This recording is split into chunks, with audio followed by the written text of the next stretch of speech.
กราบสบายดีพ่อแม่พี่น้องเมื่อสุขุสุคนเนาะมื้อนี้ก็อยู่ในส่องของสาวนิดพาส้มคือเก่าเด้อทุกคนนะคะมื้อนี้เนาะพิเศษสาวนิดสิพาพี่น้องเมื่อสุขุสุคนเนาะไปหาร้านของสาวนิดเด้อก็คือมีกำลังใจดีๆจาก FC ทางฝั่งไทยเนาะแต่ว่าเพิ่นบ่ขอออกสื่อว่าซั่นซะเพิ่นว่าเห็นคลิปของสาวนิดเนาะที่ว่าไปหากินวังก่อนๆหั่นแล้วก็เห็นว่าร้านของสาวนิดเนาะเพิ่นมีความดุมันขยันเพียรนะทุกคนแล้วก็วังล้างนี่สนิทเองก็ได้ไปให้ร้านของสนิทเนาะเฮ็ดสวนผักสวยว่าสันซามาเกี่ยวหญ้าเกี่ยวหยังสวยเนาะหลังจากที่ว่าเพิ่นเห็นว่าร้านของสนิทมีความขยันว่าสันซาเพิ่นก็เลยฝากเงินจำนวน 1,000 บาทเนาะเพื่อเป็นกำลังใจให้ร้านของสนิทและเพิ่นก็ให้ไปให้เงินให้ร้านของสนิทเนาะก็คือเป็นกำลังใจให้ร้านสาวนิด2 คนเนาะคนละ500 บาทเด้อทุกคนแล้วก็มื้อนี้เช้านิดก็ได้ไปเอาเงินเนาะไปแลกเงินบาทเนาะมาเป็นเงินกีบแล้วเนาะเพราะว่าสิให้เป็นเงินกีบให้เพิ่นแลกเป็นเงินกีบก็1,000 บาทแลกเป็นเงินกีบก็ได้อยู่650,000 กีบเด้อทุกคน650,000 กีบเนาะเดี๋ยวเช้านิดสิเอาไปให้ร้านเนาะแล้วก็สิไปถามเพิ่นว่าถ้าได้เงินแล้วเพิ่นสิซื้ออีหยังแหน่แล้วก็เพิ่นสิใส่เงินแบบใดเนาะเดี๋ยวตามสนิทไปเลยเนาะตอนนี้สนิทก็ยังอยู่เฮือนของน้องสาวของสนิทเด้อทุกคนแต่ว่าเฮือนของร้านของสนิทก็บ่ไกลจากนี่ดอกเนาะเดี๋ยวตามสนิทไปเลยเด้อ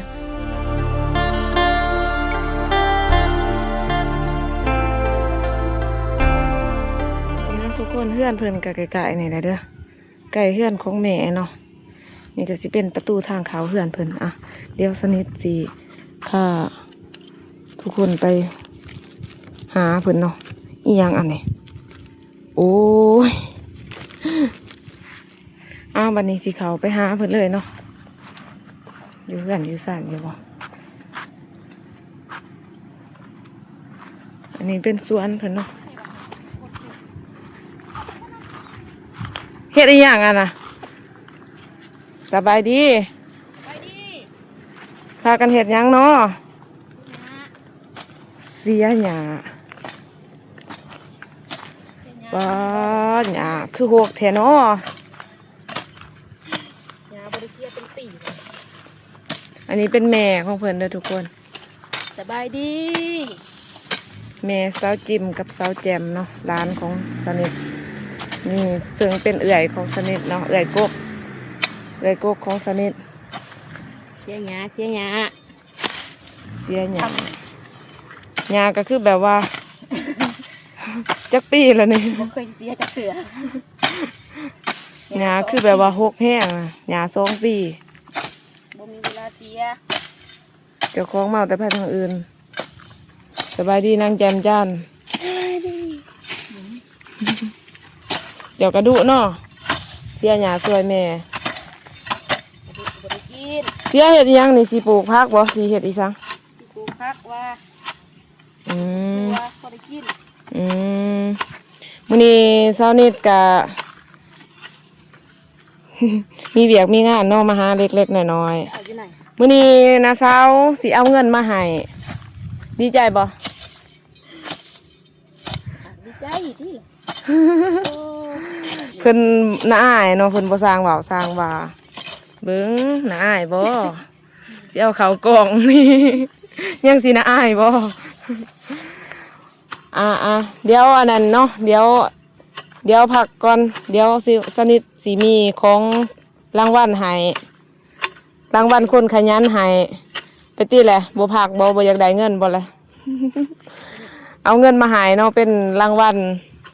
ให้เพิ่นกับเอื้อยเพิ่นเอื้อยจะอยู่ไสเดี๋ยวนี้อยู่ในห้องเฮ็ดอีหยังอยู่ในห้องเบิ่งน้องไปติไปพาไปหาเอื้อยเนี่ยไปปะก่อนหมักกระจกหั่นจิ้มก่อนอีหยังอันนี้กระตุกน้ำโอ้เพิ่นปลูกมากเพชรมะเขือสวนผักเพิ่นกะ สวนผักแบบว่าตามภาษาเด็กหน่อยเลยเนาะเด็กหน่อยได้นี่เด็กทุกคนเด็กหน่อยแล้วก็แม่เพิ่นสวยแน่เนาะ อ๋อไปหาเอื่อยของเพิ่นบัดนี้วันนี้ทุกคนสนิทกะเกี่ยมพร้อมแล้วเนาะสิเอาเงินให้เพิ่นผู้ละ325,000กีบเด้อทุกคน เพราะว่าอ่า1,000มันก็ถือ650,000กีบเนาะแล้วก็สีมาแบ่งครึ่งกันก็คือผู้ละ500 บาทว่าสันซาคันเงินลาวก็325,000กีบเนาะก่อนสิไปหาเพิ่นเฮาพามาเบิ่งบริเวณรอบๆนี่เนาะอันนี้ก็เป็นเฮือนของเอื้อยสนิทเฮือนของนางจิมมี่และนางแจมจันเนาะนี่พนักงานต้อนรับของเพิ่นกะ สโลสลาอยู่ นี่ก็เป็นประตูเนาะประตูทางเขาของเพิ่นเนาะนี่ก็ประตูทางเขาของเพิ่นสบายดี สบายดี สบายดีเฮ็ดหยังล่ะ เอาหนอง เอาน้องโอ้ปวดน้องเพิ่นกะน้องจะซื้อจังใด นางเตียงเงิน ฮะ นางเตียงเงิน นางเตียงเงินอายุจักเดือนล่ะ 2 เดือน 2 เดือนล่ะ เลย น้องกับน้องสาวอีกเนาะมีแต่ผู้สาวเด้อเพื่อนนี่ทุกคนมานแต่ผู้สาวเนาะสามีรางวัลมาให้มื้อนี้ เป็นอันนั้นเนาะเป็นกำลังใจให้เพิ่นอ่ะก่อนอื่นหมดก็สิทาย เพื่อนซ่านบ้านซองให้เบิ่งก่อนเนาะอันนี้ก็เป็นอูหนองของเพิ่น อูหรือว่าเป้เนาะ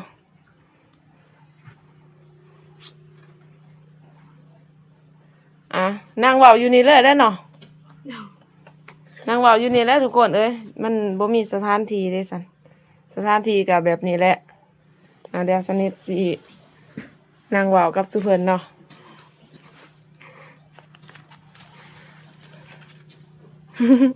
น้าอ้ายบ่น้าอ้ายกล่องบ่ขอตังกล่องก่อนข้าวหนึ่งเด้อวันนี้ก็เขาเรื่องเนาะเขาเวียกเขางานของเฮาเนาะก็คือมื้อนี้เช้านี้มีเวียกเนาะก็มาหาร้านของสนิทแล้วก็มาให้กำลังใจเพิ่นเนาะแต่ว่าก่อนอื่นเมิดเนาะก่อนสิให้กำลังใจเพิ่นนี่สนิทสิถามชื่อแล้วก็อายุของร้านของสนิทเนาะเพื่อPPFC ได้ฮู้จักนำกันเนาะว่าซั่นซะอันขอสัมภาษณ์คนเอื้อยก่อนเนาะเอื้อยนี่ชื่อจังได จิมมี่ นางจิมมี่อายุจักปีล่ะ 12 อายุ12 ปีเรียนห้องใดล่ะ เพิ่นยังเรียนอยู่ห้องป .5 เด้อทุกคนเนาะก่อนอื่นเมิดเนาะก่อนที่ว่าเจ้านิดสิให้กำลังใจเพิ่นก็ต้องถามชื่อเสียงเรียงนามของเพิ่นก่อนเนาะ แล้วต่อมานี่ชื่อจังได๋พุ่นนี่ แจ่มจันทร์ นางแจ่มจันทร์อายุจักปี 8 อายุ8 ปีเรียนอยู่ห้องใดล่ะ ป เรียนอยู่ห้องป .2 เป็นอยู่บ่กอไก่ขอไข่ .2 เพน อันนี้นางเปียงเงินอันนี้อายุ2 เดือน 2 เดือนก็กลัวอีหยังว่าเฮ้ยแม่เพิ่นไปเฮ็ดเวียกเนาะแม่ไปไส ไปซื้อหยัง แม่ไปเสียหญ้าเดี๋ยวเจ้าเอาน้องเอามานี่จักเดือนละ เดือนหนึ่ง ตั้งแต่เกิดตั้งแต่น้องเกิดเพิ่นดีใจแฮงเนาะเพิ่นสิได้น้องเพิ่นดีใจแฮงเนาะเพิ่นได้น้อง แม่เพิ่นก็ไปเนาะเฮ็ดเวียกมากอกมาแกกแถวนี้แหละแล้วเพิ่นก็เอาน้องแทนนางเตียงเงินมื้อนี้เช้ามาก็เช้ามีของขวัญให้เนาะมีของขวัญให้เด็กๆเด้อทุกคนเป็นกำลังใจเล็กๆน้อยๆจาก PPFC ทางฝั่งไทยเนาะเพิ่นให้เป็นน้ำใจเพิ่นให้เป็นกำลังใจว่าซั่นซะให้เป็นกำลังใจให้กับร้านๆของสนิทเนาะคนละ325,000กีบเนาะแล้วก็ถ้าว่าเป็นเงินไทยก็ถือผู้ละ500 บาทเนาะผู้ละ500 บาทเพราะว่าเป็นจำนวนเงิน 1,000 บาทเนาะแล้วเพิ่นว่าให้เอามาเป็นกำลังใจให้ร้านๆสนิทเนาะเพราะว่าเห็นว่าร้านของสนิทมีความ ดุมันว่าซั่นซะก่อนอื่นหมดก็สิให้ผู้เอื้อยก่อนเนาะ1 2 3ขอบใจ ขอบใจเพิ่นว่าอันนี้ของผู้น้อง ขอบใจ อืมแล้วอีก50,000กีบเนาะที่เจ้านิดสิให้แม่ของเพิ่นเนาะทุกคนให้แม่ของเพิ่นเพื่อซื้อเกลือไปงัวประเภทปลาแดกอยู่เฮือนอยู่ซ่านนั่นแหละเนาะอีก50,000กีบนี่ให้แม่เนาะให้แม่โดยอีก50,000กีบให้สิให้แม่ของเพิ่นเนาะเพื่อเพิ่นซื้อมักซื้อเกลือไปนัวมักพริกปลาแดกใส่อยู่ในครอบครัวของเพิ่นเลยเนาะกับเพื่อกินนํกันนั่นแหละว่าซั่นซะตอนนี้สิถามเพิ่นเนาะว่าได้เงินแล้วนี่เพิ่นสิเอาไปเฮ็ดอีหยังเนาะเอาถามเอื้อยก่อนว่าเอื้อยนี่ได้เงินแล้วเอื้อยอยากได้เฮ็ดอีหยังอยากเอาไปเฮ็ดอีหยังว่าซั่นซะ ไปซื้อเครื่องเนี่ย ซื้อเครื่องเฮียนประเภทแบบใด เออรากาปึ้มพริกซอ เกือบปึ้มบิ๊กซอพี่พ่อบ่เลยเงินค่ะ มีเงินใส่อยู่บ่ ก็มี มีอยู่แม่หายไปอยู่โรงเรียนอยู่บ่บ่ได้หายเอาไปโรงเรียนนี่จังได๋ซั่นบ่ได้กินขนมอยู่โรงเรียนบ่ บ่ บ่ได้กินเฮ็ดจังได๋สัญญามอยากเฮ็ดจังได๋เบิ่งเขากิน บ่มีเงินไปโรงเรียนแม่บ่ได้หายเลยบ่ อืมแล้วคืออยู่เฮือนนี่กินข้าวกับอิหยังแต่ละมื้อมีแนวกินอยู่บ่ บางมื้อก็กินกับผัก บางมื้อกินกับผักมีบ่แบบว่าได้กินซีนอิหยัง บ่ โดนๆเทื่อบ างได้เงินก็ได้กินอยู่บางเทื่อ โอ้บ่ได้เงินก็ได้กินบางเทื่อเพิ่นว่าได้เงินได้เงินนี่เนาะเพิ่นสิไปซื้อเครื่องเฮียนเด้อทุกคนซื้อเกิบกับปึ้มกับบิดเนาะเครื่องอย่างอื่นได้ซะ ไปซื้อคือกัน ซื้อคือกันเงินสิพอบ่ บ่ ซื้อซ้ำที่พ่อเนาะใส่เงินให้เป็นประโยชน์ว่าซั่นซะใส่เงินให้เป็นประโยชน์บัดผู้น้องได้บัดนี้สิซื้อหยังได้เงินแล้วสิซื้อหยัง ซื้อเครื่อง เครื่องแบบใด การกีฬากับเกิบแล้วก็ปึ้มกับบิ๊ก เครื่องกีฬากับเกิบกับปึ้มกับบิ๊กสิพ่อบ่ไรเงินเจ้า บ่ ซื้อตัวที่มันจำเป็นก่อนเห็นบ่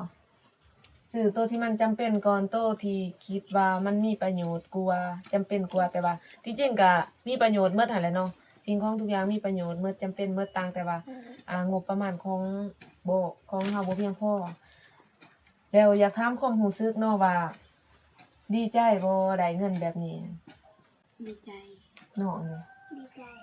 ดีใจ ดีใจหลายบ่ หลาย โดดเต้นไหม เพิ่นบ่กล้าเด้อทุกคน เพิ่นบ่กล้าเนาะเดี๋ยวซันนี่สิถามหลานๆอีกเนาะว่าได้เงินแล้วมีรู้สึกแนวใดมีกำลังใจบ่ มีกำลังใจ มีกำลังใจช่วยเวียกนะสาวเด้อบัดนี้เด้อ ช่วยเวียกเฮ็ดสวนเนาะเพราะว่าซันนี่สิเฮ็ดสวนแล้วก็สิให้หลานๆของซันนี่ช่วยเวียกทางสวนนี่แหละทุกคนก็สิมีแบบว่าปลูกผักช่วยบ่หรือว่าเฮ็ดอีหยังก็คือสิได้หาซุเพิ่นหั่นแหละเนาะก็สนิทก็พอได้มีหมู่ปากหมู่เว้านำแล้วก็พอได้ลกหญ้าลกอีหยังหั่นนะทุกคน แต่ว่ายอมรับเนาะว่าร้านของสนิทนี่อันนี้บ่แม่นว่าตั้งหย่องเด้อทุกคนบ่แม่นว่าตั้งหย่องตั้งส้มเนาะอันนี้แบบยอมรับเลยว่าร้านของสนิทฮู้ความทุกคนฮู้ความแล้วก็ฮู้เฮ็ดเวียกเฮ็ดงานว่าซั่นซะฮู้จักเฮ็ดเวียกเฮ็ดงานเนาะช่วยเหลือพ่อแม่ช่วยเหลือครอบครัวคือแนวนี้แหละนี่เพิ่นก็เอาน้องเนาะแล้วก็คือน้องสาวเพิ่นก็ไปเสียหญ้าช่วยแม่อย่างที่ทุกคนเห็นนั่นแหละทุกคนเนาะก็สนิทก็พอได้พึ่งพาอาศัยเพิ่นเนาะพอได้พึ่งพาอาศัยร้านๆนี่แหละช่วยเหลือว่าอยากต่างหน้าเนาะขอบบุญขอบคุณขอบใจพี่ FC เด้อที่ช่วยเหลือเนาะอันนี้เพิ่นก็บ่ขอเอ่ยชื่อเนาะแต่ว่าก็เป็น FC ทางฝั่งไทยเด้อทุกคนแต่ว่าเพิ่นบ่ขอเอ่ยชื่อเนาะจังได๋ก็ขอให้เพิ่นอยู่ดีมีแรงเนาะความเจ็บอย่าได้ความไข้บ่พอขอให้ประสบผลสำเร็จในทุกหน้าที่เด้อ แล้วก็ขอให้มีความสุขในแต่ละวันเนาะอันนี้ก็เป็นน้ำใจแล้วก็เป็นกำลังใจเนาะที่ว่าเพิ่นมาให้กำลังใจที่ดีนั่นแหละว่าซั่นซะมาให้กำลังใจที่ดีให้กับหลานๆของสาวนิทเนาะขอบใจพี่ๆ FC หมดสุขุทุกคนเด้อที่เขามาให้กำลังใจสาวนิทเนาะบ่ว่าสาวนิทสิไปไสก็เข้ามาเบิ่งเข้ามาเยี่ยมมาชมเนาะบ่ว่าสาวนิทสิเฮ็ดอิหยังก็เข้ามาเป็นกำลังใจให้สาวนิทโดยตลอดเนาะจังได๋สาวนิทก็ขอบใจเด้อและสำหรับคลิปนี้เนาะสาวนิทก็สิบ่มีหยังหลายเด้อทุกคนแล้วก็สาวนิทกับหลานๆก็สิได้ขอตัวจบคลิปไปเพียงเท่านี้เนาะหวังว่าคลิปนี้สิมีประโยชน์และมีสาระต่อพี่ๆ FC เบิดสุขุทุกคนเด้อขอขอบใจบ๊ายบาย